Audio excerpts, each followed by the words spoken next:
नमस्कार प्यारे कृषि विद्यार्थियों। आज हम पढ़ेंगे कक्षा 12वीं की जो कृषि विज्ञान किताब है, यानी कि जो हमारी एग्रीकल्चर की जो बुक है। किसकी बुक? एग्रीकल्चर की। उसका हम चैप्टर आज कौन सा पढ़ने वाले हैं? चैप्टर फर्स्ट, जो कि हमारा अभी रेगुलर चल रहा है। इससे पहले हमने जो हमारा फर्स्ट चैप्टर है उसके 3 वीडियो हमने देखे हैं। कितने? 3 वीडियो। आज हमारा चौथा वीडियो है किसका? जो हमारा फर्स्ट चैप्टर है उसका। ठीक है, आ गई बात समझ में। और हमारा जो फर्स्ट चैप्टर है, अध्याय फर्स्ट, उसका नाम क्या है? तो शस्य विज्ञान, मृदा एवं बीज। आ गई बात समझ में। जो कि आप जानते हैं लास्ट 3 वीडियो देखे हैं, उसमें आपने चैप्टर का नाम तो देखा ही होगा। क्या नाम है? शस्य विज्ञान, मृदा एवं बीज। राइट।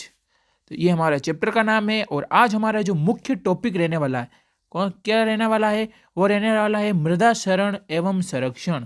क्या टॉपिक है? मृदा क्षरण एवं संरक्षण। यानी कि मृदा क्षरण का मतलब क्या होता है, मैं यही बता देता हूं।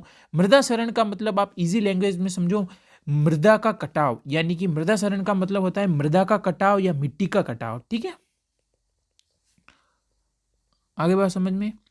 तो मिट्टी का कटाव कैसे होता है उसके बारे में आज हम पढ़ेंगे। और जो मिट्टी का जो कटाव हो रहा है, ठीक है, उसको हम संरक्षण कैसे कर सकते हैं, उस कटाव को हम कैसे बचा सकते हैं, उसको क्या संरक्षण करने के क्या क्या उपाय हैं।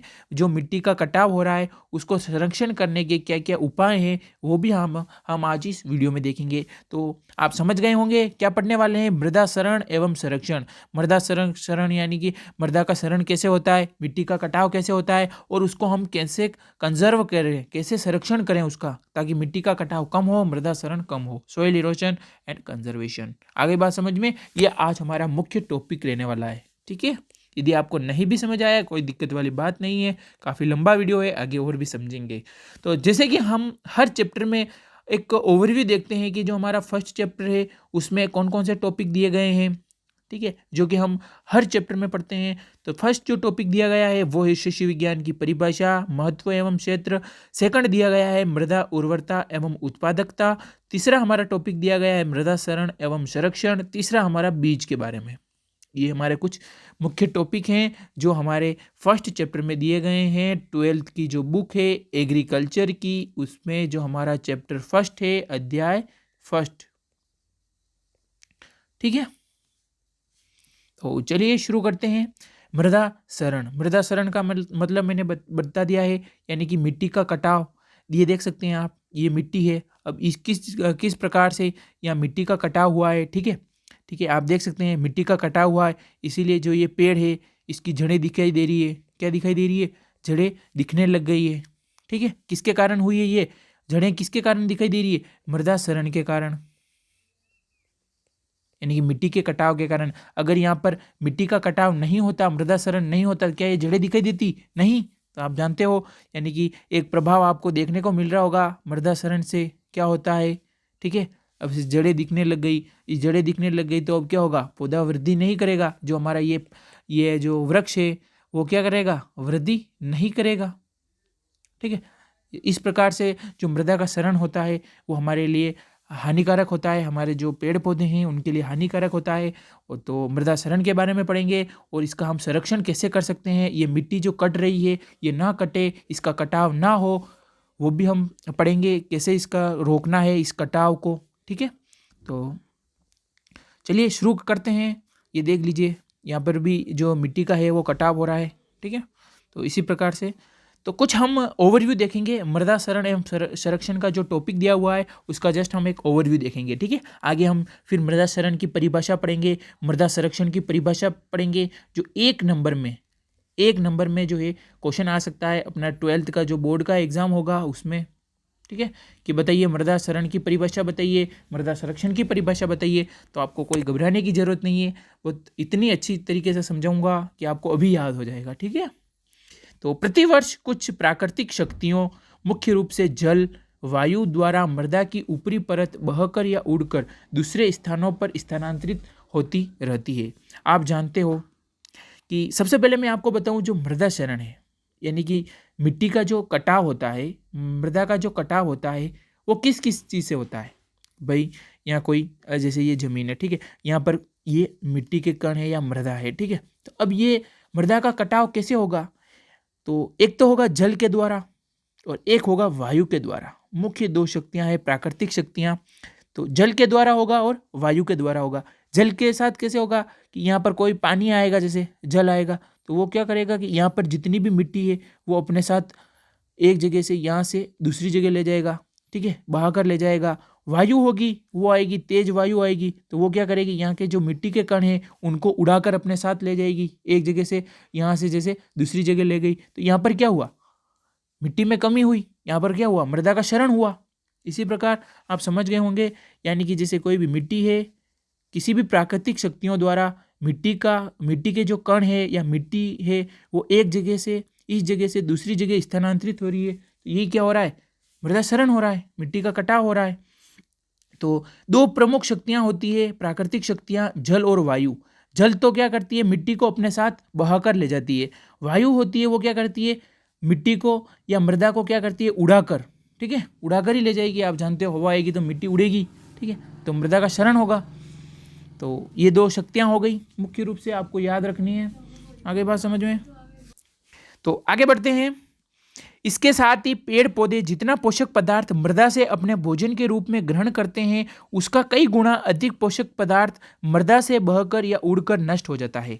यानी कि जो हमारे जो पेड़ पौधे होते हैं वो जितना पोषक तत्व मृदा से अपने भोजन के रूप में ग्रहण करते हैं उससे कई गुना जो पोषक तत्व होता है वो मिट्टी के साथ बहकर या उड़कर नष्ट हो जाता है, ठीक है। नष्ट होना यानी कि एक जगह से दूसरी जगह चला जाता है, ठीक है। तो किसके द्वारा, जल और वायु के द्वारा क्या होता है, बहकर या उड़कर नष्ट हो जाता है कई गुना। इसलिए मृदा क्षरण को रोकने के लिए मृदा का संरक्षण किया जाना चाहिए ताकि पौधों को मृदा से आवश्यक पोषक तत्वों की पूर्ति होती रहे तथा मृदा उर्वरा शक्ति भी बनी रहे। तो जो अब ये मिट्टी का कटाव हो रहा है, ठीक है, ये कोई मिट्टी है अपनी, ठीक है, तो अभी मिट्टी का कटाव हो रहा है जल और वायु के कारण। तो अब इसको हमें रोकना है।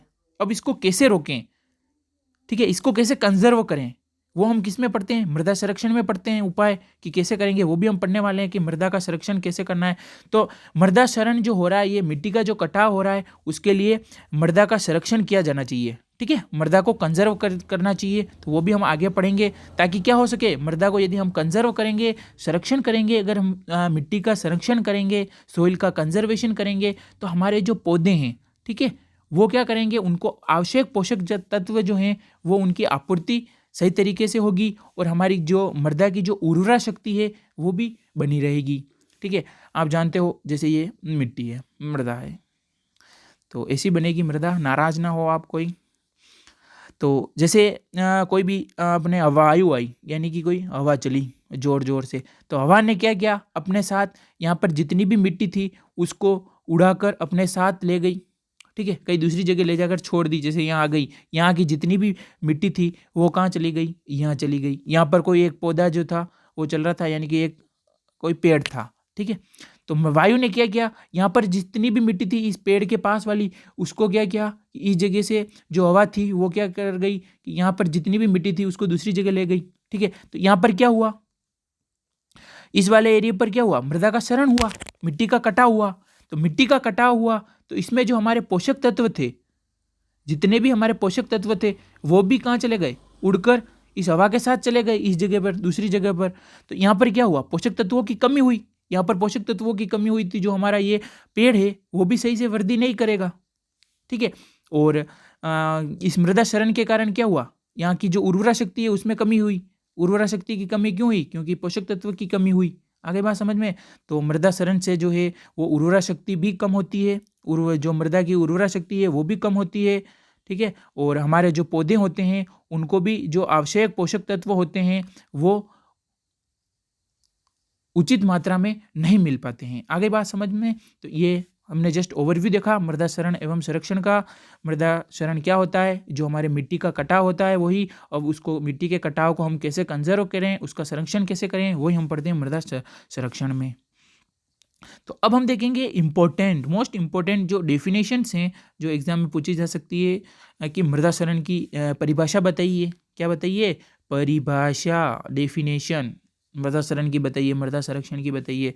तो भौतिक रूप से मिट्टी के कणों का अपने स्थान से हटने की क्रिया को मृदा शरण कहते हैं। ठीक है, भौतिक रूप से मिट्टी के कणों का अपने स्थान से हटने, यानी कि जो मिट्टी के कण होते हैं, ठीक है, तो ये जो मिट्टी के कण हैं वो क्या होंगे? जल और वायु के द्वारा क्या होंगे? अपने स्थान से हटेंगे। जल के द्वारा या वायु के द्वारा यहाँ से जो है वो दूसरी जगह जाएंगे इन प्राकृतिक शक्तियों के द्वारा।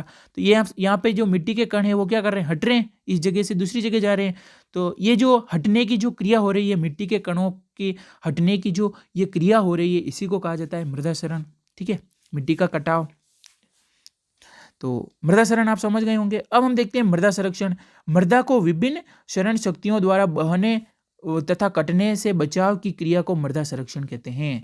यानी कि जो हमारी जो शरण की जो शक्तियां हैं, मुख्य हम जानते हैं कि जो जल और जो वायु है, इनके द्वारा जो मृदा का शरण हो रहा है, मिट्टी का कटाव हो रहा है। ठीक है, और मिट्टी बहकर अपने जो मिट्टी है, मृदा है, वो बहकर एक स्थान से दूसरे स्थान पर जा रही है। ठीक है, और कट रही है मिट्टी। तो इसको बचाएं कैसे? अब इसको बचाने की क्रिया ही क्या कहलाती है? मृदा संरक्षण कहलाती है। कि इनका हमें कटाव कैसे रोकना है, कि मिट्टी हमारी बहे नहीं, उसको हम कैसे रोकें, वही हम मृदा संरक्षण में पढ़ते हैं। ठीक है, तो यही बात हो गई कि विभिन्न शक्तियों द्वारा बहने तथा कटने से बचाने की क्रिया को मृदा संरक्षण कहते हैं। कि हमें मृदा संरक्षण में क्या पढ़ते हैं, एक बार मैं वापस बताता हूँ कि हमारी जो मृदा का जो शरण हो रहा है उसको हम कैसे रोकें, मृदा शरण को कैसे रोकें। ठीक है, तो मृदा और शरण को बहने व कटने से बचाने की जो क्रिया है उसी को मृदा संरक्षण कहते हैं। आगे बात समझ में। तो ये दोनों डेफिनेशन मोस्ट इंपॉर्टेंट है। भौतिक रूप से मिट्टी के कणों का अपने स्थान से हटने की क्रिया को मृदा शरण कहते हैं। वैसे आप डेफिनेशन यदि पॉइंट टू पॉइंट ये याद नहीं रहे तो भी आप मन से अपने आप से बना के लिख सकते हैं, जितना आपको अभी समझ में आया है। यदि आप ये वाली लिखो तो बहुत ही अच्छा रहेगा। ठीक है, पॉइंट टू पॉइंट वाली और मृदा संरक्षण की भी हमने देख ली है। तो अब हम चलते हैं आगे। अब मृदा शरण के प्रकार देखेंगे कि जो मृदा शरण है वो किस किन मतलब इसके कितने प्रकार होते हैं, यानी कि मिट्टी का जो कटाव है वो कितने कितने तरीकों से होता है, उसके प्रकार। तो एक तो होता है प्राकृतिक शरण, एक होता है त्वरित शरण। आगे बात समझ में। कौन कौन सा? प्राकृतिक व त्वरित शरण, दो प्रकार के शरण होते हैं। मृदा शरण दो शक्तियों के द्वारा होता है। अब ये हमने पढ़ लिया था कि मृदा शरण कौन कौन सी शक्तियों द्वारा होता है, तो वो जल और वायु के द्वारा।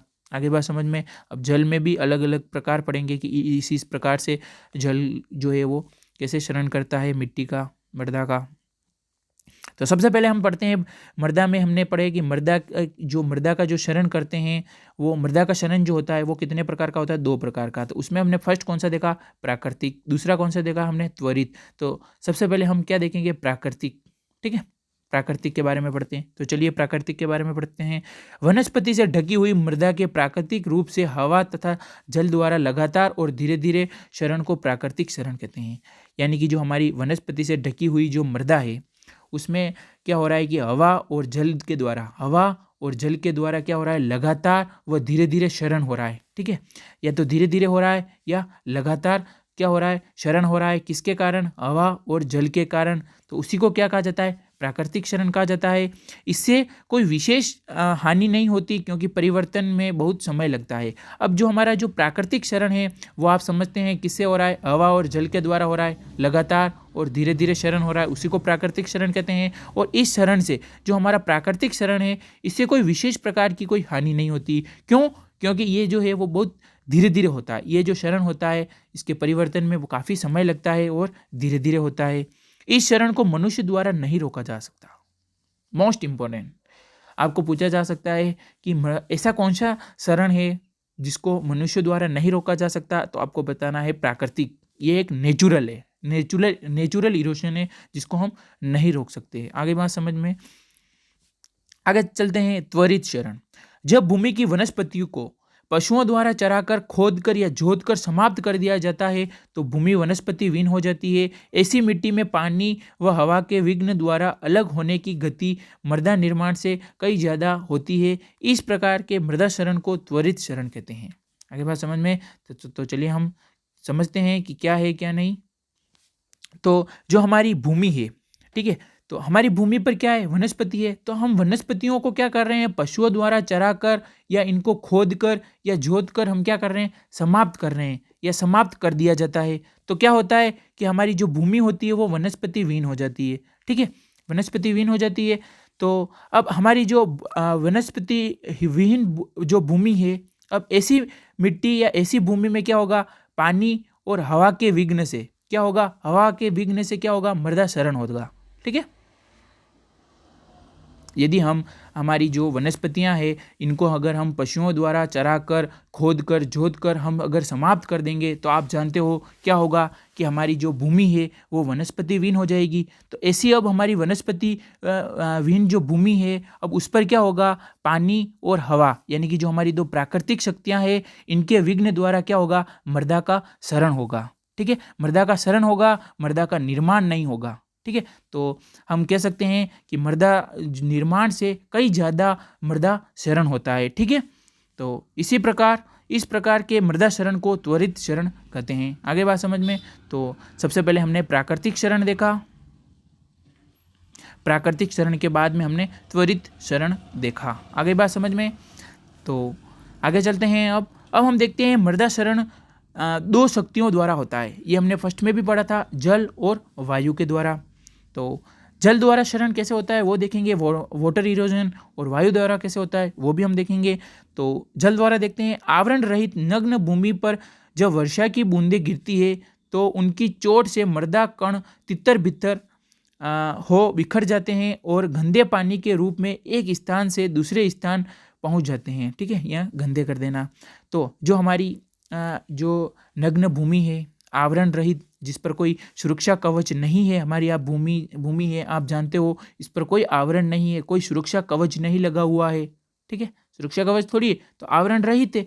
तो जो हमारी नग्न भूमि है, आवरण रहित, उस पर जब हमारे वर्षा की बूंदें गिरती है, ठीक है, उन जो हमारी वर्षा की बूंदें गिरती है तो उनकी चोट से क्या होता है, मृदा के जो कण हैं वो तितर बितर हो जाते हैं, ठीक है, तितर बितर होकर बिखर जाते हैं, ठीक है, तितर बितर होकर बिखर जाते हैं और जो गंदा पानी होता है उसके साथ बहकर एक स्थान से दूसरे स्थान पहुंच जाते हैं।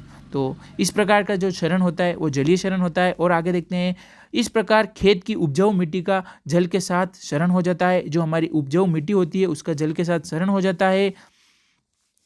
और जल द्वारा मृदा के कटने व बहने की क्रिया को जलीय क्षरण कहते हैं, ठीक है।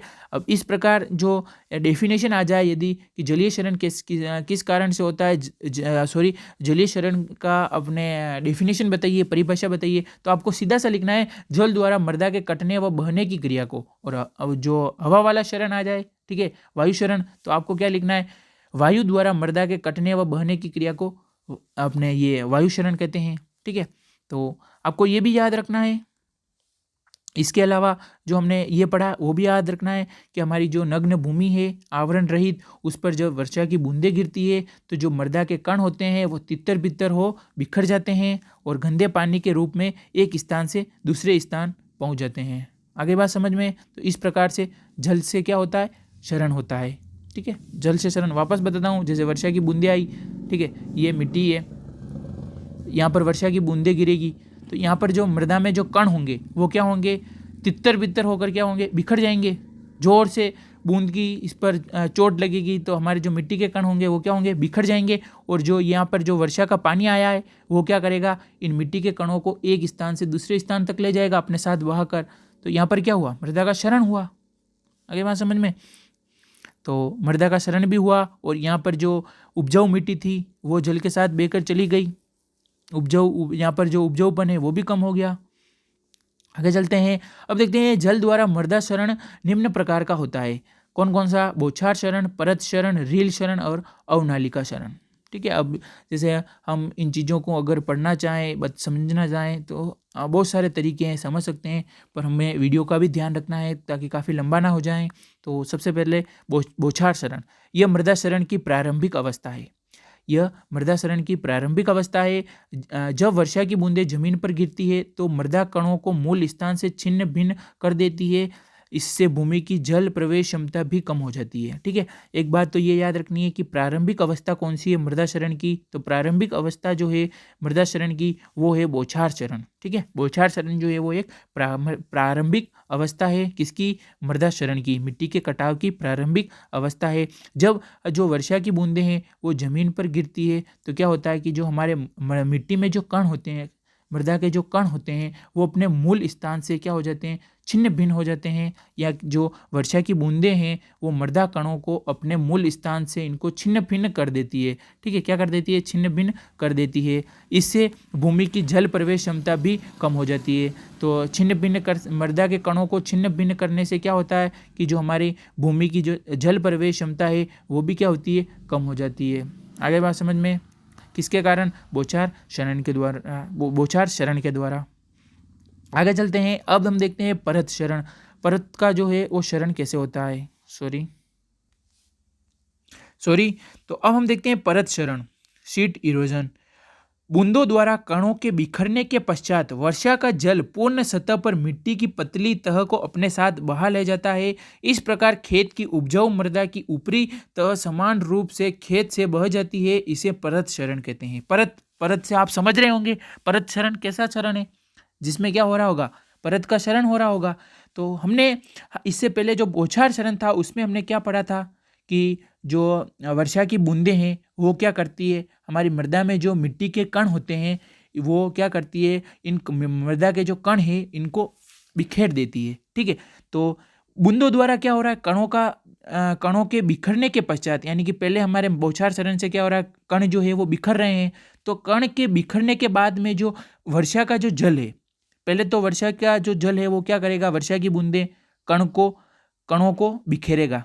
ठीक है, अब कणों को बिखेरने के बाद में ये वर्षा की बूंदें ऐसे तो नहीं है कि गायब हो जाएगी। अब ये वर्षा की बूंदें क्या करेगी, यहाँ पर पानी इकट्ठा कर देगी, सारी बूंदें मिलकर क्या करेगी, जल को इकट्ठा कर देगी। तो अब ये जो जल है वो क्या करेगा कि यहाँ की जो मिट्टी है, जो यहाँ की जो परत है उसको क्या करेगा, ये पानी वो अपने साथ बहाकर वापस दूसरी जगह ले जाएगा इस मृदा को। आगे बात समझ में, तो ये बताया गया है वर्षा का जल पुनः सतह पर मिट्टी की पतली तह को अपने साथ बहा ले जाता है। पतली तह को या पतली ये जो परत होती है मिट्टी की उसको अपने साथ बहाकर दूसरी जगह ले जाता है, जिससे क्या होता है, खेत की जो उपजाऊ मृदा है वो क्या होती है, ऊपरी तह समान रूप से खेत से बह चली जाती है। यानी कि जो हमारी उपजाऊ मृदा होती है ऊपर की वो पानी के साथ खेत से बहकर चली जाती है। ठीक है, किसके द्वारा जाती है, जल के द्वारा। तो इसी क्षरण को क्या कहा जाता है, परत क्षरण कहा जाता है। सबसे पहले तो बौछार क्षरण के द्वारा कण जो है वो बिखरते हैं। कण बिखरने के बाद में जो पानी होता है, जो हमारा जो जल होता है वो क्या करता है कि जो मिट्टी की ऊपर वाली जो परत होती है, क्या होती है, परत, उसको अपने साथ बहाकर दूसरी जगह ले जाता है, वही पानी।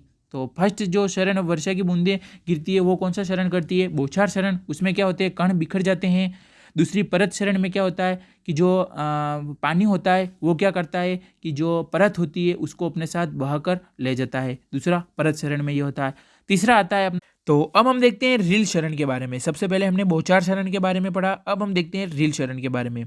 परत क्षरण समतल भूमि में होता है, लेकिन पूरा खेत बिल्कुल समतल तो होता नहीं, उसमें कहीं ना कहीं ढाल जरूर होता है। जब पानी ढाल की ओर बहने लगता है तो खेत में छोटी छोटी नालियां बन जाती है। अब जो समतल भूमि में कौन सा क्षरण होता है, एक नंबर में क्वेश्चन आ सकता है, जेड के एग्जाम में भी क्वेश्चन आ सकता है कि बताइए समतल भूमि में कौन सा क्षरण होता है, तो आपको बताना है परत क्षरण। ये कोई समतल भूमि है, इसमें जो मृदा है, ठीक है, मृदा है वो क्या करेगी, जल के द्वारा, किसके द्वारा, जल के द्वारा बहकर क्या करेगी, ये वाली जो मिट्टी की परत है उसको अपने साथ बहाकर दूसरे स्थान पर ले जाएगी। तो ये वाला जो क्षरण हो रहा है समतल भूमि में, ठीक है, वो हो रहा है परत क्षरण। अब हर जगह समतल भूमि हो नहीं सकती, तो कुछ इलाके जो ढलान वाले इलाके होते हैं, ठीक है, ढलान वाले इलाके होते हैं, इतनी ढलान नहीं कहते हैं, जैसे ये ढलान वाले इलाके होते हैं।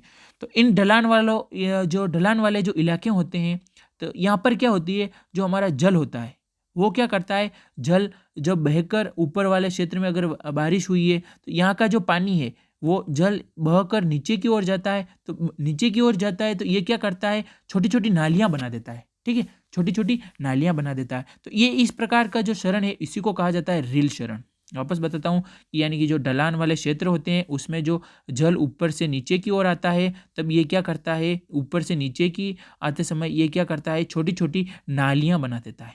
ठीक है, क्या बना देता है, नालियाँ। तो ये नालियाँ बन रही है, इसी को क्या कहा जाता है, रील शरण कहा जाता है। ये वाला आप इलाका देख सकते हैं, ये थोड़ा आपको ढलान वाला इलाका लग रहा होगा। तो इसमें क्या हो रहा है, जो जल है ऊपर से, ऊपर का जो जल है वो नीचे की ओर आ रहा है, तो यहाँ क्या हो रहा है, छोटी छोटी नालियाँ बन रही है। तो ये जो नालियाँ बन रही है पानी के द्वारा, इसी को क्या कहा जाता है, रील शरण। रील शरण में जो ये नालियाँ होती है वो छोटी होती है। ठीक है, अब हालांकि ये नालियाँ जो है वो धीरे धीरे बड़ी भी होती है। तो बड़ी, ये जो छोटी नालियों से जो बड़ी नालियाँ हो जाती है उसको तो कहते हैं अवनालिका शरण, जो हम आगे पढ़ेंगे। अभी इतना याद रखो, रील शरण क्या होता है कि जब पहाड़ी वाले इलाकों में से जो जल नीचे की ओर आता है तो छोटी छोटी नालियाँ बना देता है। तो इस प्रकार के शरण को ही क्या कहा जाता है, रील शरण कहा जाता है।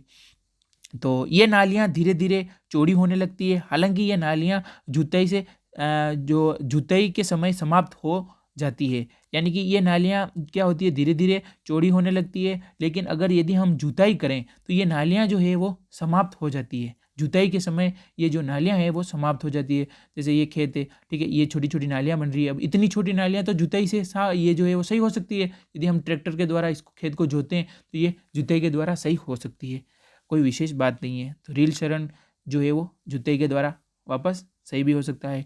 नर्म व तुरंत जोते गए खेत में ये शरण ज़्यादा होता है, और जो नर्म और जो तुरंत जोते गए खेत होते हैं उसमें ये वाला जो शरण होता है रील शरण वो ज़्यादा होता है। ढलान वाली व खाली भूमि में ये शरण ज़्यादा होता है। ठीक है, जो ढलान वाली भूमि होती है और जो खाली भूमि होती है एकदम, उसमें ये शरण ज़्यादा होता है। आगे बात समझ में, मुख्य पॉइंट याद रखने हैं। रील शरण क्या होता है, तो रील शरण ढाल वाले क्षेत्र में होता है। तो ऊपर का जो जल है वो नीचे की ओर आता है, तो उसमें क्या करता है, छोटी छोटी नालियाँ बना देता है। तो ये नालियाँ बन रही है, तो इसी प्रकार का जो ये शरण है इसी को रील शरण कहा जाता है। ये अधिकतर खाली भूमि में होता है, ढलान वाले क्षेत्र में होता है। ये जो है वो जुताई के समय सही भी हो सकता है। कुछ इंपॉर्टेंट पॉइंट आपको याद रखने हैं। आगे चलते हैं, अवनालिका शरण।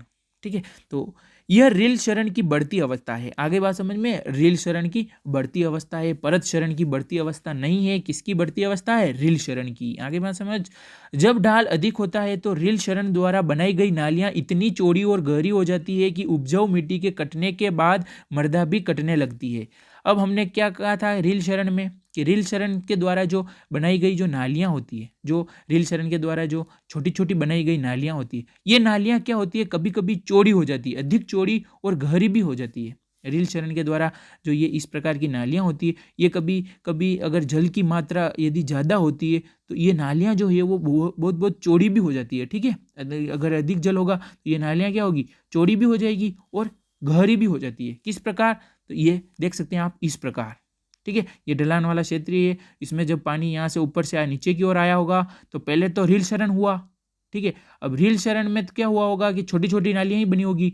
ठीक है, तो अब छोटी नालियाँ जो थी वही क्या किस में बदल गई, चौड़ी चौड़ी हो गई और ये गहरी गहरी हो गई। तो इस प्रकार का जो शरण होता है वो अवनालिका शरण होता है। तो इसमें क्या होता है कि नालियाँ जो है वो चौड़ी और गहरी हो जाती है और उपजाऊ मिट्टी के कटने के बाद मृदा भी कटने लगती है। पहले तो रील शरण में तो सिर्फ जो ऊपर की जो उपजाऊ मृदा होती है वही कटती है, लेकिन बाद में जब ये नालियाँ चौड़ी और गहरी हो जाती है तब क्या होती है, मृदा भी कटने लगती है। ठीक है, तो मृदा का भी शरण हो रहा है इस प्रकार की नालियों से। इस प्रकार के कटाव को अवनालिका या नालीदार शरण कहते हैं। आगे बात समझ में कि ये इस प्रकार का जो कटाव होता है वही अवनालिका या नालीदार शरण कहलाता है। ये नालियां साधारण जुताई आदि के द्वारा समाप्त नहीं होती। इन मृदाओं में कृषि कार्य करना कठिन होता है। ये जो हमने जो रील शरण था वो देखा था, रील शरण, तो रील शरण जो था वो तो जुताई के द्वारा क्या हो सकता था, सही हो सकता था। लेकिन ये नालियां जब बड़ी हो जाती है तो अब इनको जुताई के द्वारा जो है वो सही नहीं किया जा सकता। आगे बात समझ में, सही नहीं किया जा सकता। और इतनी बड़ी नालियां होने के बाद में यहाँ पर जो है वो कृषि कार्य भी नहीं किया जा सकता। आगे बात समझ में, तो जो रील शरण में जो छोटी छोटी नालियाँ होती है वही जब यही नालियाँ जब बड़ी बड़ी गहरी और चौड़ी नालियों में परिवर्तित हो जाती है तो इसी प्रकार के शरण को क्या कहा जाता है, अवनालिका शरण कहा जाता है। अब हम देखते हैं जलीय शरण को प्रभावित करने वाले कारक। अभी हमारी पहली शक्ति चल रही है प्राकृतिक शक्ति जो मृदा का शरण करती है, जल।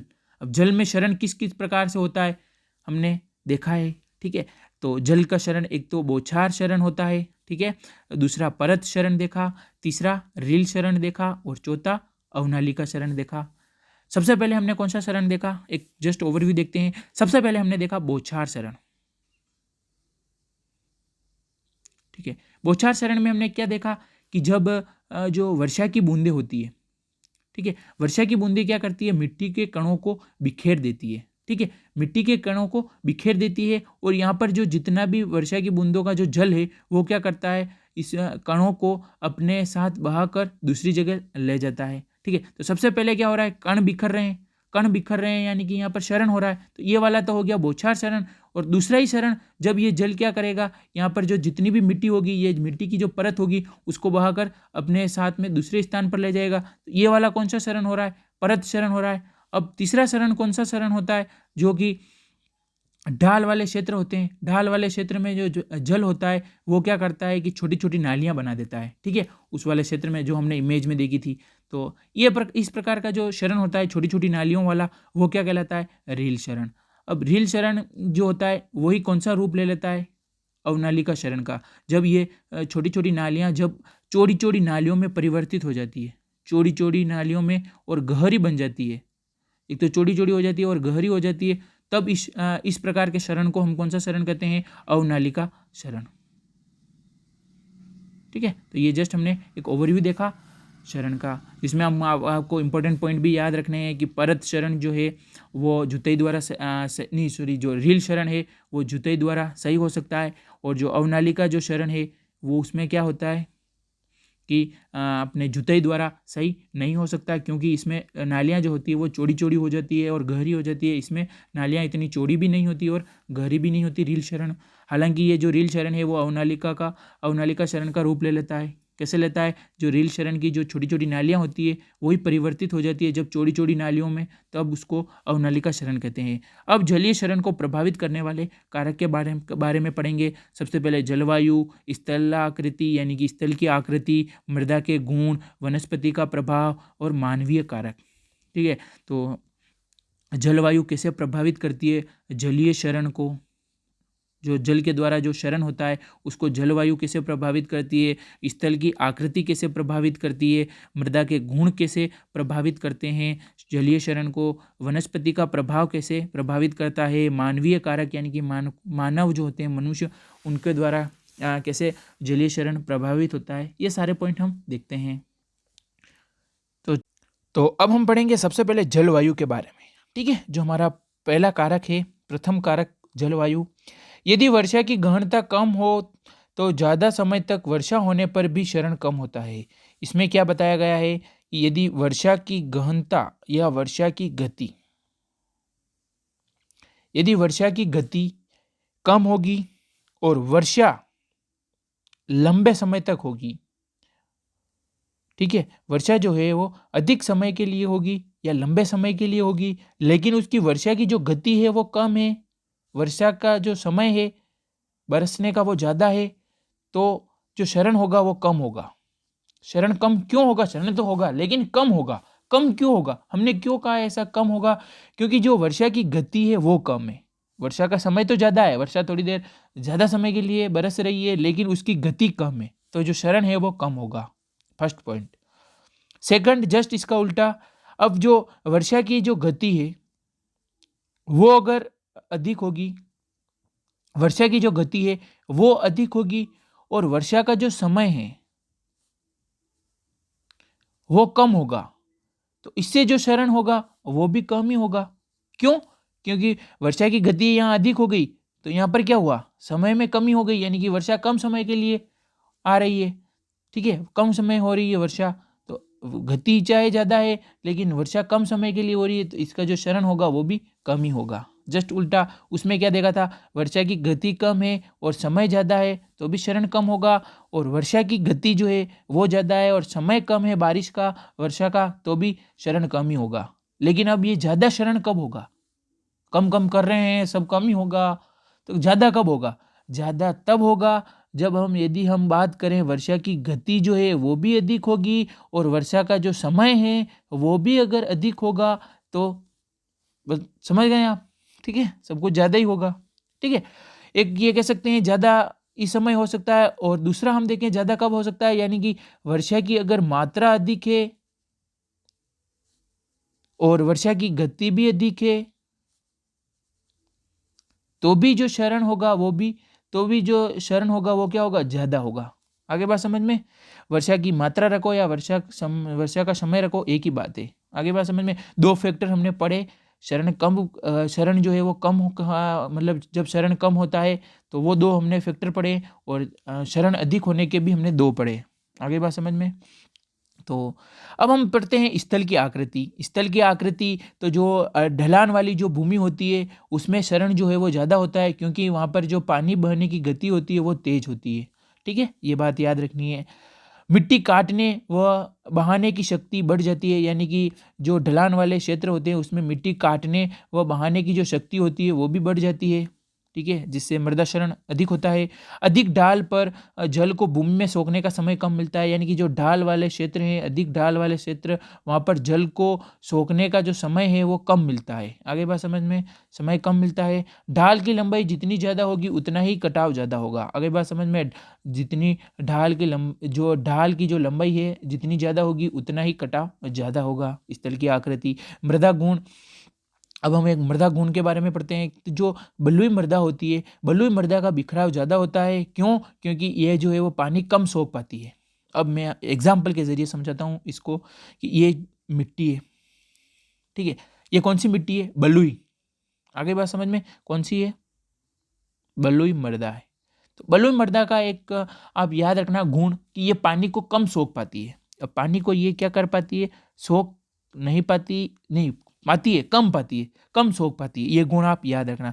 तो वर्षा होगी तो वर्षा से यहाँ पर पानी होगा, ठीक है। अब ये पानी अगर बलुई मृदा में, जहाँ बलुई मृदा है वहाँ पानी होगा, तो बलुई मृदा की जो शक्ति होती है पानी सोखने की वो कम होती है। तो अब ये जो पानी है वो ऊपर ही तो भरा नहीं रहेगा, या तो ये इधर बहेगा या इधर बहेगा, कि किसी न किसी तरफ तो जाएगा, क्योंकि सोखने की क्षमता तो कम होती है, कम पानी सोख पाएगी ये जो भूमि है वो। क्यों? क्योंकि ये बलुई मृदा है, बलुई मृदा पानी कम सोखती है। तो पानी या तो इधर बह कर जाएगा या इधर बह कर जाएगा, यहाँ भरा तो रहेगा नहीं।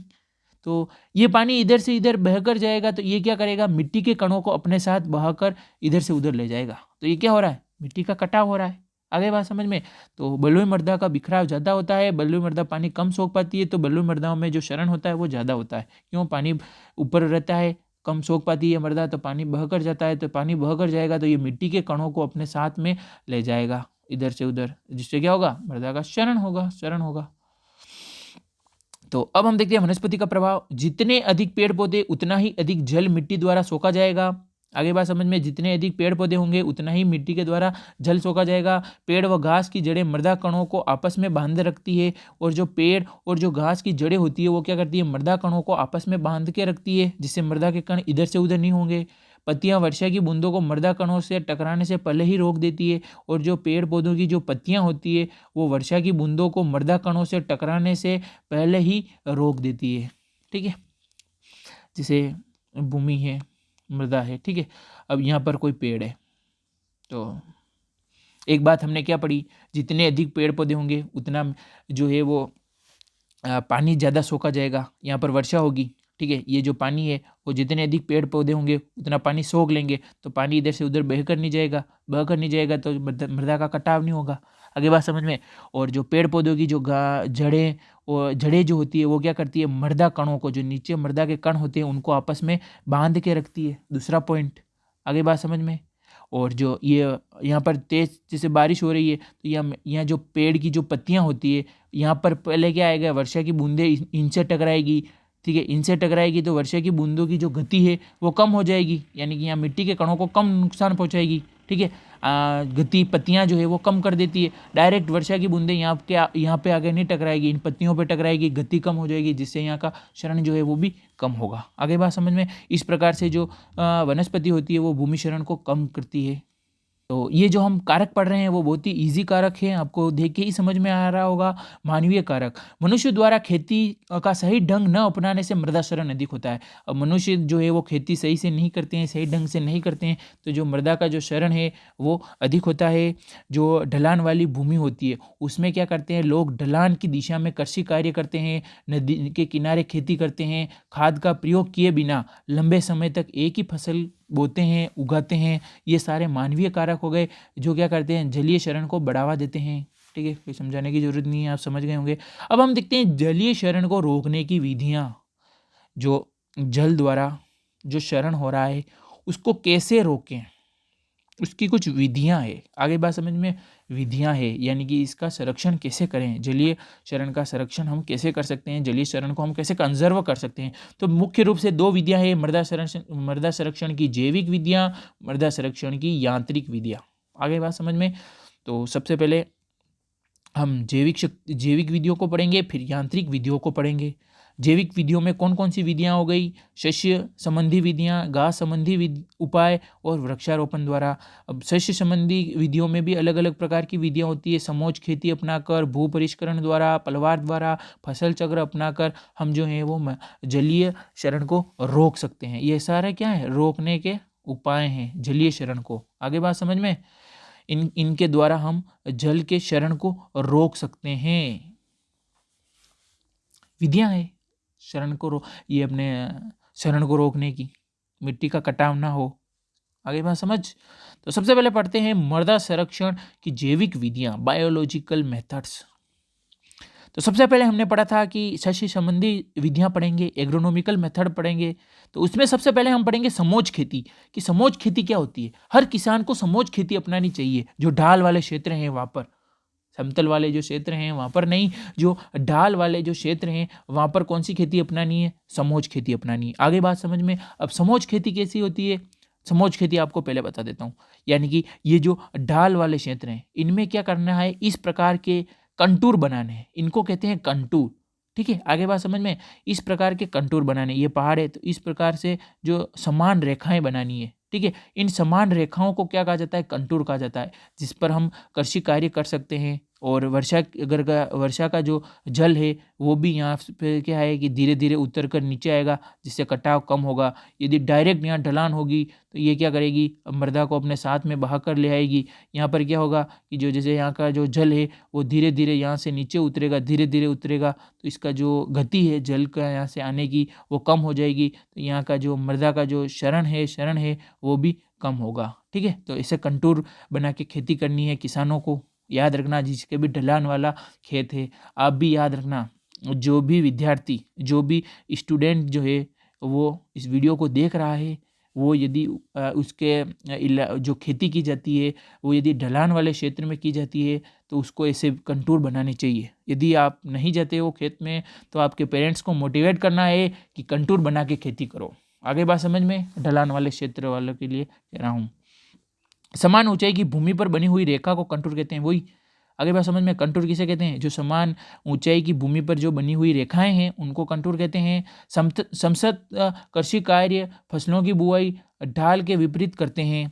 आगे बात समझ में, जितनी भी कृषि कार्य हैं और जो फसलों की बुआई है वो किसकी विपरीत करते हैं, ढाल के विपरीत करते हैं। यदि ढाल अधिक है तो कंटूर की दूरी कम होगी, और यदि ढाल कम हो तो कंटूर के आपस की दूरी अधिक हो सकती है या होती है। ठीक है, अब ढाल अगर अधिक होगा तो जो कंटूर की दूरी है वो कम होगी। यदि ढाल जो है वो कम है तो कंटूर की दूरी क्या होगी, अधिक होगी। जस्ट इसके अपोजिट, राइट।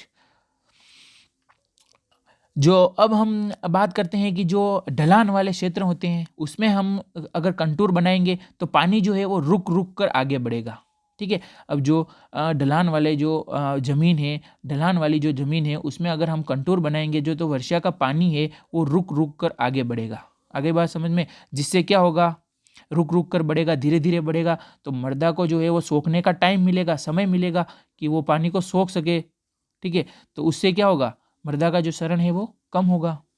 ठीक है, तो देख पा रहे होंगे यहाँ अगर जल होगा, जल ऊपर वर्षा के कारण जो जल आएगा वो जल क्या है, धीरे धीरे नीचे आएगा। तो ये क्या करेंगे, जो मृदा है, जो भूमि है वो जल को सोख पाएगी, क्योंकि इसे हमने कंटूर बना दिए हैं। ठीक है, तो इसी कंटूर खेती करनी चाहिए। आगे बात समझ में। अब देखते हैं भू परिष्करण। ठीक है, तो जो भू परिष्करण है उसको देखते हैं। भू परिष्करण की सही विधियां और औजारों के अपनाने से मृदा संरचना ठीक हो जाती है। अब भू परिष्करण की जो सही विधियां हैं और जो औजार हैं उनको अपनाने से जो मृदा की संरचना है वो क्या हो जाती है, ठीक हो जाती है। ठीक है, नेक्स्ट है क्षेत्रों में गहरी जुताई करनी चाहिए, खरपतवार नष्ट हो जाएं तथा मृदा में पानी का अवशोषण अधिक हो। इससे भूक्षरण कम हो पाता है।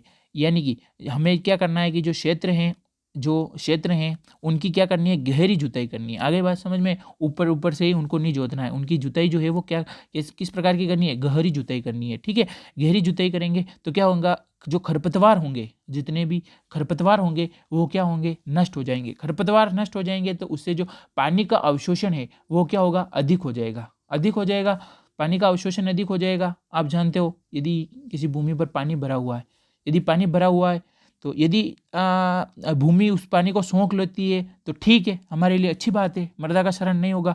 यदि ये मृदा इस पानी को नहीं सोख पाती है पर्याप्त मात्रा में, उपयुक्त मात्रा में, तो ये पानी या तो इधर बहेगा या इधर बहेगा। किधर भी बहेगा तो क्या होगा, मिट्टी के कणों को अपने साथ में बहा कर ले जाएगा। तो ये मिट्टी के कण जो हैं वो यदि बहकर इधर से उधर गए तो यहाँ क्या हो रहा है, मृदा क्षरण हो रहा है, मिट्टी का कटाव हो रहा है।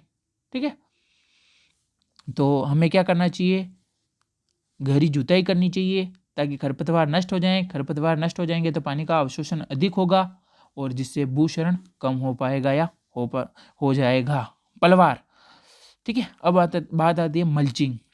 खेत को घास तथा पौधों के ठंडलों द्वारा ढक कर मृदा क्षरण को काफ़ी कम किया जा सकता है। यानी कि जो हमारे खेत में जो घास है और जो पौधों के जो ठंडलों होते हैं, यानी कि जो अनावश्यक पौधे होते हैं और जो घास होती है, अनावश्यक घास और जो अनावश्यक पौधे होते हैं उनको क्या करना है, ढक देना है। ठीक है, ढक देना है किस प्रकार से, ये इस प्रकार की जो पॉलीथीन आती है उससे ढक देना है। जो अनावश्यक पौधे हैं और अनावश्यक घास है उसको क्या करना है, ढक देना है, जिससे कि जो मृदा का क्षरण है वो काफ़ी कम होगा या काफ़ी कम किया जा सकता है। किससे, जो अनावश्यक पौधे हैं और जो घास हैं उनको ढकने से। ठीक है,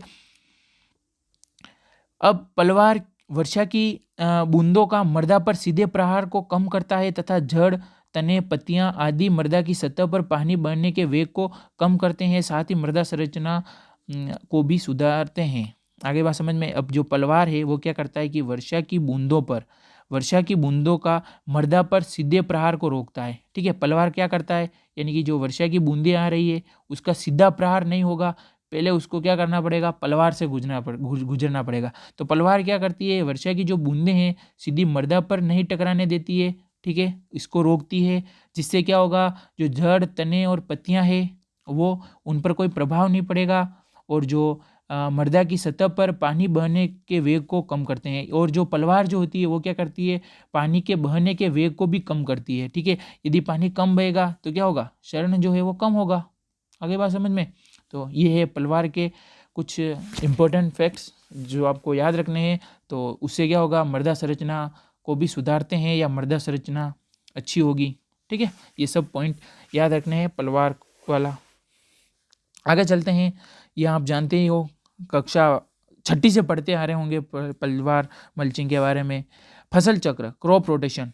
ठीक है, तो मृदा संरक्षण के लिए अपनाए गए फसल चक्रों में यह सिद्धांत रखा जाता है कि अधिकाधिक समय तक घास एवं दलहनी फसलों के मिश्रण से भूमि को आच्छादित रखा जाए।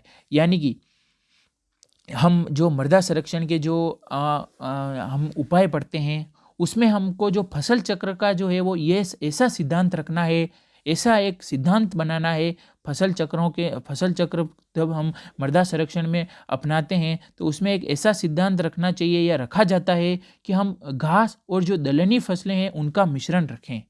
ठीक है, जो हम फसल चक्र अपनाते हैं तो फसल चक्र में हमें क्या करना है कि घास और जो दलहनी फसलें होती है उसका मिश्रण अपनाना है। आगे बात समझ में। उपयुक्त फसल चक्र अपनाने से क्षरण कम होता है। यदि हम घास और दलहनी फसलों के मिश्रण का जो फसल चक्र अपनाएंगे तो उससे जो क्षरण होए वो क्या होगा, कम होगा। यही तो चाहते हैं कि क्षरण कम हो। ठीक है, ये सारी विधियां क्यों पढ़ रहे हैं? क्षरण को कम करने के लिए। तो बहुत ही अच्छी बात है, जिससे क्षरण कम होगा वो हम अधिक प्रयास करेंगे क्षरण को कम करने के लिए। आगे बात समझ में? इसीलिए तो हम पढ़ाई कर रहे हैं कि क्षरण को कम करें, कैसे मिट्टी का जो कटाव हो रहा है उसको रोकें। ये सारी विधियां यही तो है। आगे बात समझ में? सबसे पहले हमने इनकी परिभाषाएं देखी, इनको प्रभावित करने वाले कारकों के बारे में पढ़ा। अब ये क्या चल रहा है, हमारा विधियां चल रही है किसकी? जो जल वाली है। जल क्षरण को कैसे रोके, जल क्षरण के कारक क्या हैं, सारा यही। तो जल का अच्छा संरक्षण हो जाता है और मिट्टी का उपजाऊपन भी सुधरता है। आगे बात समझ में? ये ऐसा करने से क्या होगा, ये जो फसल चक्र है अपनाने से क्या होगा, एक तो क्षरण कम होगा और जो संरक्षण है वो अच्छा हो जाएगा। जल का संरक्षण भी हो जाता है और मिट्टी का जो उपजाऊपन है वो भी सुधरता है फसल चक्र अपनाने से। इस प्रकार का घास और दलहनी फसलों के मिश्रण का। अब देखते हैं पट्टियों में फसल बोना। ठीक है, सीधी सी बात है, आप समझ गए होंगे कि जो हमारी फसलें हैं उनको सीधी पट्टियों में बोना है। आगे बात समझ में? इस प्रणाली में फसलें ढाल के विपरीत समांतर पट्टियों में भूक्षरण अवरोधी तथा निराई गुड़ाई चाहने वाली फसलें एकांतर पट्टियों में उगाई जाती है, जिससे ऊपर से बहकर आई मिट्टी और पानी रुकते रहते और क्षरण नहीं हो पाता। यानी कि जो हमारी जो फसलें होती है उनको क्या करना है, पट्टियों में बोना है। आगे बात समझ में? पट्टियों में बोएंगे तो क्या होगा, जो क्षरण है वो कम होगा। आगे बात समझ में? मिट्टी जो है वो इधर से उधर बहकर भी नहीं जाएगी। बहुत इजी पॉइंट है। ठीक है, हमने सबसे पहले जैविक विधियां पढ़ रहे हैं। जैविक विधियों में सबसे पहले शस्य संबंधी विधियां पढ़ रहे हैं। शस्य संबंधी कौन सी हो गई? एक तो हमने समोच्च खेती पढ़ा। समोच्च खेती के बाद में हमने भू परिष्करण देखा। भू परिष्करण के बाद में हमने पलवार देखा, मल्चिंग, और उसके बाद में हमने फसल चक्र देखा, क्रॉप रोटेशन, और फिर हमने पढ़ा जो पट्टियों में फसल बोना। ठीक है, ये हो गई शस्य क्रियाएं जो हम अपना सकते हैं। अब हम देखेंगे घास संबंधी उपाय। अ कौन सी थी? शस्य संबंधी। ब कौन सी है? घास संबंधी। आगे बात समझ में? और जो स है वो है वृक्षारोपण द्वारा उगाई गई क्षेत्रीय फसलों के मध्य घास की पट्टियां बो देने से मृदा संरक्षण में मदद मिलती है। फसल चक्र में अन्य फसलों के साथ घास को उगाने की विधि को ले फार्मिंग कहते हैं। अब यहाँ पर यह बात बताई गई है कि जो हम फसलें बोते हैं, जो हम बड़ी बड़ी क्षेत्रफल में जो हम फसलें बोते हैं उनमें क्या करनी है, छोटी छोटी घास की पट्टियां बो देनी है। ठीक है, घास की पट्टियां बो देने से क्या होगा कि जो मृदा संरक्षण में मदद मिलती है। ठीक है, जो हम बड़ी बड़ी फसलों की खेती करते हैं उनके मध्य क्या करना है, घास की पट्टियां बो देनी है। ठीक है, घास बो देनी है पट्टियों के रूप में, जिससे क्या होता है, मृदा संरक्षण में मदद मिलती है। और क्या बात कही थी कि फसल चक्र में अन्य फसलों के साथ हम जो अन्य फसलें होती है उनके साथ में घास को उगा देना चाहिए। ठीक है, और ये जो विधि है फसल चक्र में अन्य फसलों के साथ जो हम घास को उगाते हैं तो इस विधि को कहा जाता है ley farming. Most important, most. ठीक है, ले फार्मिंग किसे कहते हैं? ले फार्मिंग प्रक्रिया क्या है, ये विधि क्या है? ठीक है, तो इसमें आपको क्या लिखना है कि फसल चक्र में अन्य फसलों के साथ घास को उगाने की विधि को ले फार्मिंग कहते हैं। आगे बात समझ में? किस विधि को? फसल चक्र में अन्य फसलों के साथ घास को उगाने की विधि को ले फार्मिंग कहते हैं। राइट, यह विधि मृदा एवं जल संरक्षण में सहायक होती है। ये जो विधि होती है ले फार्मिंग, वो मृदा व जल संरक्षण में सहायक होती है। अगर बड़े क्षेत्र में क्षरण की समस्या हो तो उर्वरकों की उपयुक्त मात्रा डालते हुए कुछ समय तक घासें ही उगानी चाहिए। आगे बात समझ में नहीं आई? अगर जो बड़े क्षेत्र हैं, यदि वहाँ पर क्षरण की समस्या ज़्यादा है, कटाव की समस्या ज़्यादा है, तो वहाँ पर क्या करना है कि लंबे समय तक क्या करनी है, घासें उगानी है। ठीक है, उर्वरकों की उपयुक्त मात्रा डालते हुए। ठीक है, जो उर्वरक हैं हमारे उनकी उपयुक्त मात्रा में जो है वो उर्वरक डालने हैं और घासें जो है वो लंबे समय तक उगानी है। ठीक है, जिससे क्या होगा, क्षरण कम होगा। मुख्य घासें कौन कौन सी हो गई? ब्लूपेनिक, नेपियर, डूब और अंजन। ये कुछ मुख्य घासें हैं जिनको आपको याद करना है। आगे बात समझ में? इन घासों को जो है फसलों के साथ में उगाना है। आगे बात समझ में? ये हो गई घास संबंधी। अब देखते हैं वृक्षारोपण। ठीक है, स है वृक्षारोपण। वृक्ष मृदा क्षरण के रोकने में अच्छे साधन है, यानी कि मृदा क्षरण को रोकने के अच्छे साधन है वृक्ष। ठीक है। वृक्ष वर्षा की बूंदों को सीधे जमीन पर नहीं गिरने देते, पानी की चोट को स्वयं सहन करते हैं, जमीन पर पानी के बहाव को रोकते हैं। वृक्षों की पत्तियां मल्च का काम करती है और भूमि को जीवांश भी प्रदान करती है, जिससे मृदा की भौतिक दिशा में सुधार होता है। वृक्षारोपण, वृक्ष लगाने हैं, आप जानते हो वृक्ष लगाने से क्या होगा कि जो बारिश की जो बूंदें हैं वो सीधी ज़मीन पर नहीं गिरेगी, ठीक है। ज़मीन पर नहीं गिरेगी तो हमारे जो मृदा के जो कण हैं उनको चोट नहीं लगेगी पानी की, क्योंकि ये जो चोटें हैं वो पहले पेड़ पौधों को लगेगी, ठीक है। तो जिससे क्या होगा, जो है शरण है वो कम होगा, और ये जो पेड़ पौधे हैं वो जो है पानी को सोख लेते हैं, मैंने बताया था आपको, ठीक है। जैसे ये पेड़ है, ठीक है, ये पेड़ है तो पेड़ में क्या होती है, जड़ें होती है। तो अब यह वर्षा का पानी होगा, वो क्या करेगा, ये पेड़ क्या करेगा, इस वर्षा के पानी को सोख लेगा, ठीक है, क्योंकि इसको पानी की ज़रूरत होती है, तो पानी को सोख लेगा। तो ये जो यहाँ का पानी है वो इधर से इधर, इधर चाहे इधर, कहीं बह कर नहीं जाएगा, पेड़ के द्वारा सोख लिया जाएगा, ठीक है। तो यहाँ पर क्या होगा, शरण कम होगा, क्योंकि पानी बहकर नहीं जा रहा है, ऐसे जाएगा कम जाएगा, ठीक है। इतना पानी पेड़ भी नहीं सोखेगा, लेकिन अगर हम अधिक से अधिक पेड़ लगाएंगे तो ज़्यादा पेड़ पानी सोखेंगे और हमारा वर्षा का जो पानी है वो इधर से उधर बहकर नहीं जाएगा, जिससे जो हमारा शरण है, मृदा शरण है, वो भी कम होगा। आगे बात समझ में। तो अब हम पढ़ते हैं, वीडियो काफ़ी लंबा हो चुका है लेकिन इस टॉपिक को कंप्लीट कर देते हैं। मृदा संरक्षण की यांत्रिक विधियां, मैकेनिकल मेथड्स, ठीक है। मैकेनिकल मेथड्स में हम क्या पढ़ते हैं, क्यारी या थाला बनाना, अधोभूमि की गहरी जुताई करना, ठीक है। सबसे पहले बेसिन सिल्टर की सहायता से कंटूर के समांतर थालों का निर्माण करते हैं। यह थाला जल को रोककर उसके बहाव तथा गति को कम कर देता है, ठीक है, और जल संरक्षण में सहायक होता है। तो एक बेसिन लिस्टर होता है, बेसिन लिस्टर की सहायता से क्या करना है, कंटूर बनाने हैं, कंटूर के समांतर क्या करना है, थालों का निर्माण करना है। किसकी सहायता से, बेसिन सिल्टर की सहायता से क्या करना है, कंटूर के समान थालों का निर्माण करना है, ठीक है। तो ये थाल क्या करते हैं, जल को रोक कर रखते हैं, जिससे जो बहाव की गति है वो कम हो जाती है, जिससे जल का जो संरक्षण है वो अधिक होगा, और जल संरक्षण में भी ये सहायक होते हैं या अधिक होगा जल संरक्षण। सेकंड है दो भूमि की गहरी जुताई करना, ठीक है। अब जो सब सोइलर होता है उसकी सहायता से, सब सोइलर की सहायता से कठोर परत को तोड़कर मृदा की जल शोषित एवं जल धारण क्षमता को बढ़ाते हैं, जिससे वर्षा के जल का संरक्षण किया जा सकता है। अब जो सब सोइलर होता है उसकी सहायता से मृदा की गहरी जुताई करनी है, ठीक है। गहरी जुताई करेंगे तो जो पपड़ी जो परत है, जो कठोर परत है वो क्या करेगी, थोड़ी लूज़ हो जाएगी। लूज़ हो जाएगी तो क्या है कि पानी सोखने की जो क्षमता है वो बढ़ जाएगी। किसकी सहायता से, सब सोइलर, सब सोइलर्स की सहायता से क्या करना है, जुताई करनी है। और बेसिन लिस्टर से क्या करना है, थालों का निर्माण करना है। अब कंटूर या टेरेस बनाना, जब जो अपन जो ढलान वाली जो भूमियाँ होती है उसमें जो खेती की जाती है वहाँ पर जो है खेत टेरेस या चबूतरे की भांति बनाए जाते हैं। खेत जो होते हैं वो टेरेस या चबूतरे की भांति बनाए जाते हैं। जो ढलान वाले जो क्षेत्र होते हैं उनमें जो खेत हैं वो किसके जैसे, टेरेस व चबूतरे की भांति बनाए जाते हैं, जिससे जुताई बुआई आदि बराबर टुकड़ों पर हो सके। ये टेरेस बहाव को सीधा ढाल की ओर रोकते हैं, जल शोषण को बढ़ाते हैं,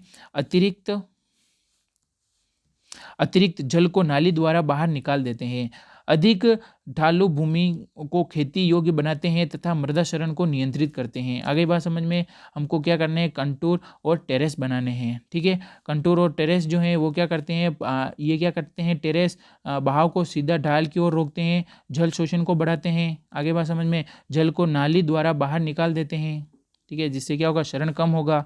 और ये क्या करते हैं, जो ढलान वाली भूमि है उसको खेती योग्य बनाते हैं, मृदा क्षरण को नियंत्रित करते हैं। अब लास्ट पॉइंट है कंटूर खाई बनाना, ठीक है। 60 सेंटीमीटर चौड़ी, 30 सेंटीमीटर गहरा उपयुक्त लंबाई को खाइयों उचित अंतराल पर खोदी जाती है। इन खाइयों में पेड़ पौधों की रोपाई की जाती है। अब ये जो होती है वो खाइयाँ होती है जिनकी चौड़ाई ये होती है, ठीक है, चौड़ाई और गहराई ये होती है, ठीक है। 60 सेंटीमीटर चौड़ी होती है और 30 सेंटीमीटर गहरी होती है, ठीक है। तो इन खाइयों को बनाना है और उसमें जो है वो खेती करनी है, पेड़ पौधे बोने हैं, ठीक है। आगे बात समझ में, जिससे मृदा का क्षरण कम हो सके। तो thanks for watching starlight education channel को। यदि आपने सब्सक्राइब नहीं किया है तो सब्सक्राइब कीजिए, और यदि आपने अपने फ्रेंड्स को भी नहीं बताया है तो अपने फ्रेंड्स को भी बताइए। आगे बात समझ में, ज़्यादा से ज़्यादा अपने दोस्तों में शेयर कीजिए और सब्सक्राइब करवाइए। हम आपको एकदम फ्री एजुकेशन प्रोवाइड करवा रहे हैं। आगे बात समझ में, यूट्यूब पर। तो आज हमने देखा है, आप जानते हो किन किन टॉपिक को पढ़ा है, सब जानते हो, ठीक है। एक बार हम वापस देख लेते हैं सारे टॉपिक को। सबसे पहले हमने जस्ट एक ओवरव्यू देखा, ओवरव्यू के बाद में हमने मृदा का क्षरण की परिभाषा देखी, फिर हमने मृदा संरक्षण की परिभाषा देखी, उसके बाद में हमने मृदा क्षरण के प्रकार देखे, किस किस प्रकार से इनके प्रकार होते हैं, प्राकृतिक क्षरण, त्वरित क्षरण। और फिर हमने त्वरित क्षरण के बाद में हमने दो शक्तियाँ देखी मृदा क्षरण की, जल और वायु। हमने आज जो है वो जल के बारे में कंप्लीट किया है कि जल क्षरण क्या होता है, जल क्षरण के कारक कौन कौन से होते हैं प्रभावित करने वाले, और इसकी विधियाँ, जल क्षरण को कैसे रोका जाए, शस्य विधियाँ वगैरह जितनी भी विधियाँ देखिए वो देखिए। आगे बात समझ में, कल हम पढ़ेंगे वायु के बारे में, ठीक है। वायु क्षरण की परिभाषा देखेंगे, वायु क्षरण को प्रभावित करने वाले कारक देखेंगे, और उसकी विधियाँ देखेंगे कि वायु क्षरण को कैसे कम किया जाए। तो आज आप समझ गए होंगे जल क्षरण के बारे में, ठीक है। जो हमारी प्राकृतिक शक्ति, जो प्राकृतिक शक्ति है जल, उसके बारे में आप समझ गए होंगे, जो कि मृदा का क्षरण करती है, ठीक है। मृदा क्षरण में सहायक है जल। तो ये हमने कंप्लीट किया है। अब कल हमारे वायु के बारे में रहने वाला है। तो थैंक्स फॉर वॉचिंग। इसी तरह हमारे साथ बने रहें। धन्यवाद।